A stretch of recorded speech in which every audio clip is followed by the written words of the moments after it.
তারপরে পারিবারিক কলহ। আপনাকে কেউ, আপনি এমন একটা কথা মা ধরি বাপ ধরি আপনার ওয়াইফকে বলে দিলেন, আপনার বন্ধুকে বলে দিলেন, আপনার পার্টনারকে বলে দিলেন, আপনার স্বামীকে বলে দিলেন।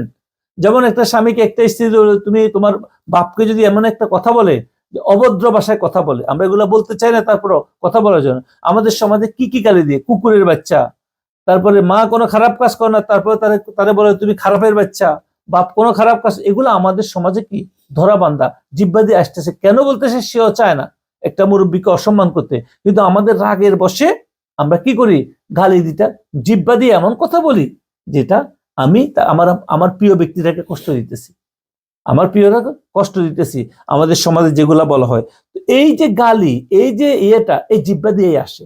কি পরিবার জীবনে অশান্তি শুরু হয়, সামাজিক জীবন অশান্তি শুরু এই জিব্বার কারণে।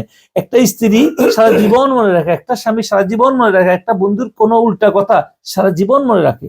এই জিব্বাকে কন্ট্রোলহীনতার কারণে আমি একটা লোকের ভালোর মধ্যে দুশ্মনে পরিণত হইতে পারি। এখন এই জিব্বা যদি আমরা কন্ট্রোল করতে পারি, আমরা অনেক রকমের বিপদ থেকে বাঁচতে পারি।